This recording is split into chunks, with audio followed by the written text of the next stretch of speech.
Welcome back to The Explainer. Today, we are setting our sights on completely demystifying the IHG Rewards program. If you've ever sat there wondering about the real math behind hotel loyalty, how to unlock that actual luxury travel experience without necessarily living out of a suitcase all year, well, you are in exactly the right place. We're going to break down the hard numbers, the actual perks, and best of all, the hidden shortcuts of this massive program, relying directly on the data from our sources. Here's a quick roadmap for today's Explainer.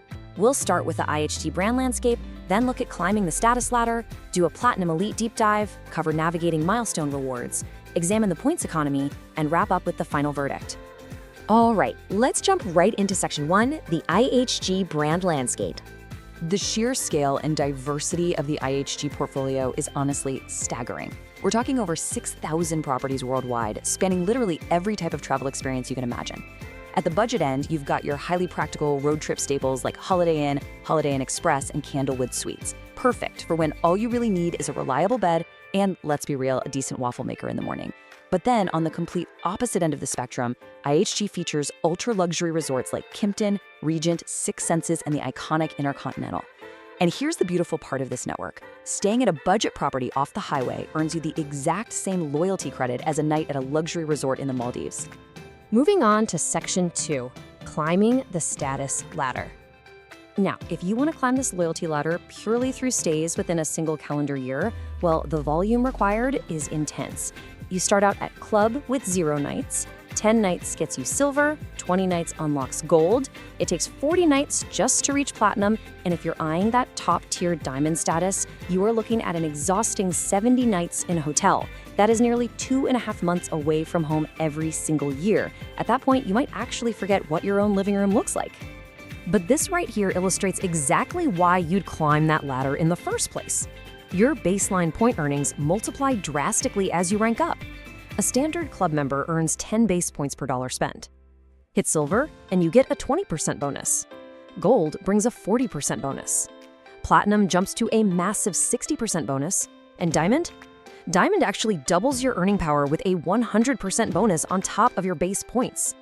Which brings us to Section 3, Platinum Elite Deep Dive. This is where things get really interesting. Remember this massive number from the tier breakdown? 60%. This 60% points bonus on your paid stays is the absolute tipping point where your spending really starts working hard for you. You're suddenly earning significantly more points on room charges, food, and beverages, all of which you can later redeem for free nights. So why not just stop at Gold? While contrasting Gold and Platinum reveals exactly why stopping at Gold is a bit of a mistake. Gold gets you a 40% bonus, rollover nights, and a late checkout. It's fine, but it's basic. Step up to Platinum Elite and you unlock the real, tangible comfort perks. We are talking complimentary room upgrades when available, guaranteed room availability if you book 72 hours out, early check-in, and a welcome amenity like a drink, a snack, or bonus points. Platinum is where you finally start feeling like a valued guest rather than just a customer. Okay, here's the insider secret I promised you. You don't actually need to sleep 40 nights in a hotel to get Platinum status. Through what we can basically call cheat codes, you can just buy it. Seriously. By holding the IHG Rewards Premier credit card, which has a remarkably low $99 annual fee, you are instantly granted Platinum status. Or, if you happen to frequent luxury properties, you can buy into the Intercontinental Ambassador program for $225 or 45,000 points. That also gives you automatic Platinum Elite status across the whole IHG network, plus specific perks like guaranteed room upgrades and a free weekend night certificate at Intercontinental hotels. It literally changes the entire math of the program. Let's shift gears a bit. Section 4, navigating milestone rewards. Now, unlike Elite status, milestone rewards require actual boots-on-the-ground stays. It doesn't matter how many points you earn through a fancy credit card. To get these extremely lucrative perks, you have to physically sleep in IHG hotel beds. Starting at 20 nights, you get to choose a reward for every 10 nights you stay each calendar year. Let's walk through the 2 most critical steps in this milestone journey. Step 1, when you hit 20 nights, you can choose a confirmable suite upgrade.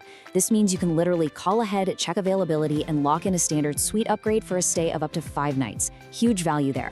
Step 2, at 40 nights, you can choose an annual lounge membership. This gets you access to club lounges, which often mean free breakfast, evening drinks, and snacks for the remainder of the current year and the entirety of the next calendar year. These specific milestones completely dwarf the value of standard status perks, but as we said, you've got to earn them the hard way. Next up, Section 5, the points economy. 60,000. Keep that number in mind. According to the data, 60,000 points is the average amount required for a free night in a standard room. Though, depending on the property, it can swing anywhere from 5,000 to 200,000. But when you run the math against cash prices, the raw valuation of an IHG point sits roughly at about 0.4 pence per point, which is slightly under half a US cent. Now we have to look at this impartially. One of our sources offered a fairly critical quote regarding IHG's recent points management. They noticed a scenario where IHG ran a massive points sale, and then, right after the sale concluded, the points were seemingly devalued across the board, reducing their purchasing power. The source actually described this as moving into, quote, dirty tricks territory. We bring this up simply to keep our review grounded in reality. Remember, hotel loyalty points are private currency controlled entirely by the corporation. So, to summarize the brutal reality of the points economy, you earn a base of 10 points per dollar. But IHG uses revenue-based pricing. That means if the cash price of a hotel goes up, the points required to book it go up right alongside it. Coupled with that devaluation risk which is talked about, where points can literally lose value overnight without any warning, the absolute best strategy here is to earn and burn. Do not hoard these hotel points as an investment strategy. They are definitely not a retirement fund. Use them as quickly as you earn them. And that brings us to Section 6, the final verdict. I want to pose this question directly to you, especially after looking at everything we've just covered. Who actually benefits the most from IHG One Rewards? Based on all the sources, it essentially boils down to 3 specific traveler profiles that extract the absolute maximum luxury and monetary value from IHG's ecosystem. First, you have the 20 to 40 night road warrior. If you naturally spend this many nights in hotels anyway, you unlock those genuinely lucrative milestone rewards like suite upgrades and lounge passes. Second, the intercontinental ambassador buyer. If you love luxury, dropping $225 to guarantee upgrades and snag a free weekend night at premium properties easily pays for itself. And finally, the premier credit card holder. Paying a $99 annual fee to skip that grueling 40-night grind and instantly secure platinum status with its 60% point bonus and room upgrades is, without a doubt, the best mathematical shortcut in the whole program. Which leaves me with this final, somewhat provocative thought for you to ponder. Looking at exactly how these programs are structured today, is true travel luxury genuinely earned by spending 40 grueling nights away from home? Or is it now simply bought with a $99 credit card fee? Think about that the next time you step up to check into a hotel.